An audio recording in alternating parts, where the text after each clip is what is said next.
السلام عليكم ورحمة الله وبركاته. يا مساء الورد والهنا والفل من قناتي روتين يوسف ولومي. ازيكم يا حبايبي؟ عاملين ايه؟ يا رب كلكم تكونوا بألف خير. النهاردة هعمل لكم أكلة اقتصادية وأسرع أكلة في العالم، هنعملها في أقل من دقيقتين وإن شاء الله تكفي كل عيلتك من غير ما تصرفي كتير. يلا نشوف مقاديرنا واقول لكم على اللي احنا هنعمله النهارده. هنعمل صينيه اجنحه الدجاج بالبطاطس والخلطه، هنعملها بطريقه سهله جدا جدا وسريعه. بس قبل ما نروح على المقادير ادعموا القناه، اهم حاجه يا جماعه دعم قناه روتين يوسف ولومي على اليوتيوب. بتشوفوا الفيديو عليها كامل، ما تنسوش المتابعه على فيسبوك وكواي. وبرده اهم حاجه ان احنا ندعم القناه روتين يوسف ولومي على اليوتيوب. يلا بينا نشوف مقاديرنا النهارده. بصوا حبايب قلبي، معايا الاجنحه اهي انا رصاها في الصينيه زي ما انتم شايفين نضيفه. عايزه اقول لكم من الحاجات اللي لازم تتغسل كويس بالخل والدقيق كذا مره الاجنحه عشان ما تبقاش فيها اي زفاره، لازم تبقى زي الفل زي ما حضراتكم شايفينها كده. ورصاها.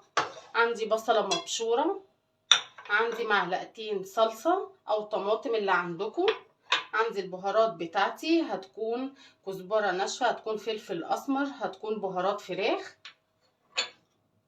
عندي بطاطس مقطعها مكعبات. طريقتنا سهله جدا ومش هتاخد اقل من دقيقتين. في البدايه هنزل بالبصله بتاعتي، هحط عليها البطاطس. شفتوا اسهل من كده؟ هنزل بالتوابل، هنزل بمعلقتين هقربها لكم كده، هنزل بمعلقتين الطماطم بتوعي نطعم الصينيه بتاعتي. طبعا محدش ينسى الملح على حسب الرغبه، كتير او قليل. هنقلب كل الخليط ده ولسه بقيتها هنكملها. بصوا حبايب قلبي كده قلبتها كلها على قلب بعضها زي ما حضراتكم شايفين.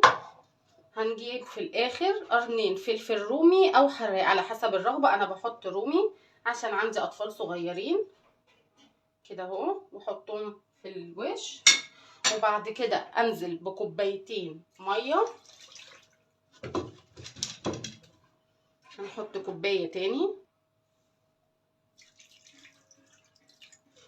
اهو في قلب بعض، واحط ربع فنجان زيت صغير. انا طبعا عشان عارفه المقادير لكن بقول لحضراتكم بالجرام المعين بالظبط اهو، ربع فنجان من الزيت.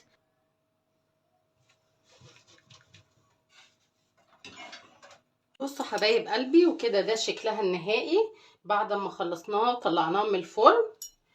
بصوا البطاطس زبده، بصوا الصوص بتاعها بقى البصل بالخلطه بتاعتي تحفه. ده يتغمس بالعيش يتحط على رز بيبقى طعمها تحفه. بصوا الخلطه بتاعتي البصل بالبطاطس وما خدتش مننا اكتر من اقل كمان من 10 دقايق.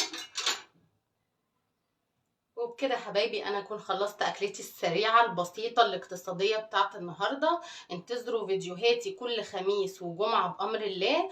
طبعا كل ما تدعموا قناتي روتين يوسف ولومي على اليوتيوب كل ما هزود الفيديوهات طول الاسبوع. بس اهم حاجه دعمكم للقناه، وما تنسوش اللايك الحلو، وما تنسوش المتابعه على فيسبوك وكواي.